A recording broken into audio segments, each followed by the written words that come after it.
Well, that's sheer lunacy. Why would we do such a thing?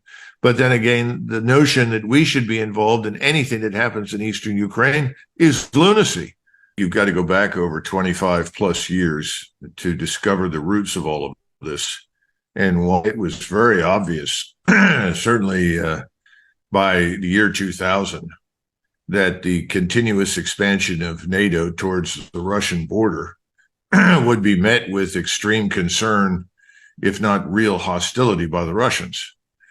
The Ukrainian issue is actually secondary, in my judgment, or even tertiary to the larger matter of people who seem to be determined to destroy Russia.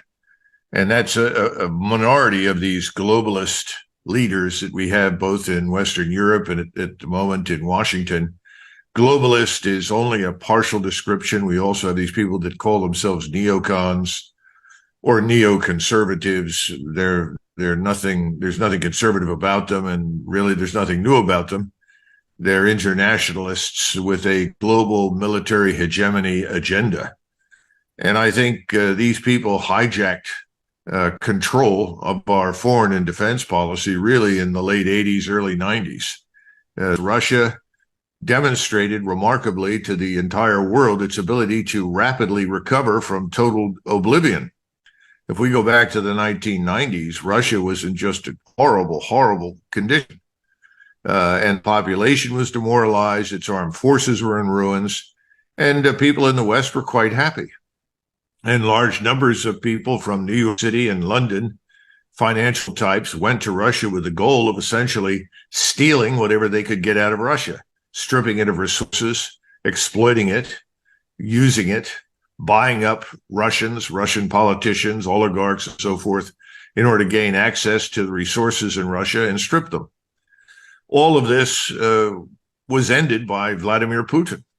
He watched the color revolutions run by the National Endowment for Democracy and the CIA in various parts of the world. It was very clear to him that that too would pose a threat. And eventually, that's what he saw happen in Ukraine.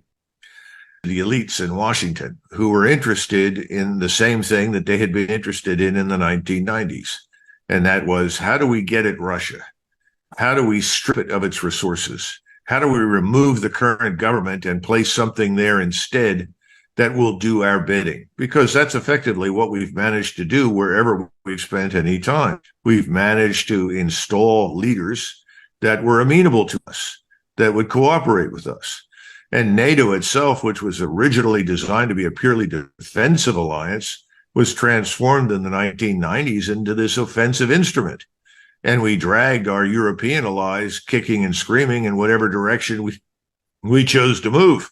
I would argue dying alliance called NATO. I think NATO is in a lot of trouble.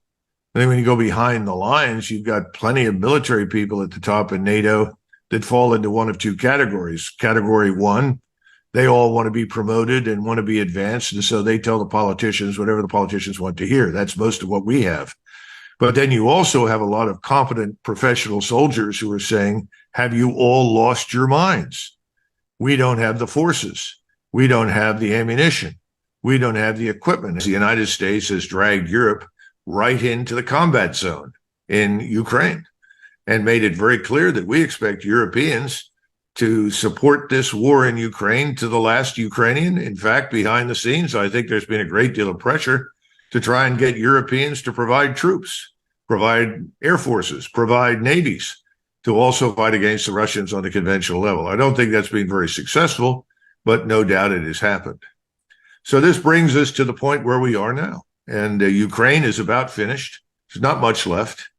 I don't think they have much manpower left. And against this backdrop, we see all sorts of incredible threats and claims of success and victory coming out of Kiev. We're dealing with ideologues who became convinced in the aftermath of the Cold War that the United States should not only employ its military power in order to, quote unquote, democratize the world, but that military power combined with our financial system should be employed to dominate the world. Well, that's sheer lunacy. Why would we do such a thing?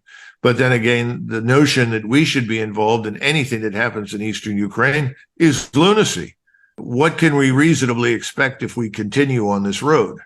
And I don't think they've decided in Moscow. I think there's one party that says the longer we wait to finish this, the weaker we appear to people in the West. This leads the West to reach stupid conclusions and potentially to take stupid actions and intervene in Western Ukraine. The other party says, well, things are actually moving in our direction. Europe's economies are falling apart. Germany is being systematically deindustrialized, which is something the Russians never wanted. That's harming the EU and harming Europe at large.